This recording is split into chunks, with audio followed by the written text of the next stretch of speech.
वालेकुम सारे एक नवी वीडियो के विच अज यार 2-4 काम जोड़े बहुत ज़्यादा गलत हो गए। वो किहड़े काम हो गए पहले मैं तुहानूं दसदा किहड़ा काम होया। पहला तो यह काम हो गया कि मेरा जिहड़ा मोबाइल है जिन्ना मैं वीडियो बनाता पाया ये टुट चुकिया। ठीक है तो ना आ मोबाइल अपना टुट चुकिया।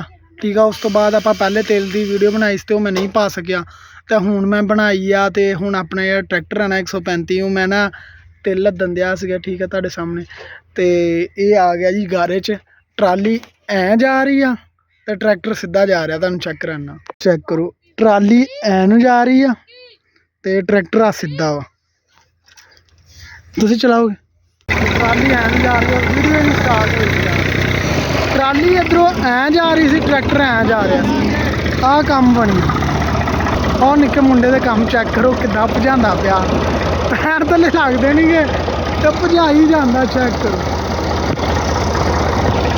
अपना ट्रैक्टर आ चुके। ठीक है इधरों भी लगता थोड़े जे तेल सीगे। ओ बांदरा सकून ना हौली हौली जा। तुहाडे सामने चलन दी हैगी। बाकी इनू आपां पुछ लांगे नहीं जो क्या हैगा ना इनका कर लैंदे बंदोबस्त। ये बहुत ही ना चलाक बन गया। ठीक है चलो आ अपना तेल लदे गया ट्रैक्टर जा रहा। पहले वाहवा सारे तेल गए तो हुण थोड़े जे तेल आ तो इन्होंने तेलों की सिर्फ वढ़ाई पूरी होनी है छंडने भी आप पैने। इन्नी को औकात रह गई अपने पाकिस्तान दे विच किसान दी। सारी दिहाड़ी मेहनत आ चेक करो पसीना हाथों की हालत चेक कर लो की बन गया।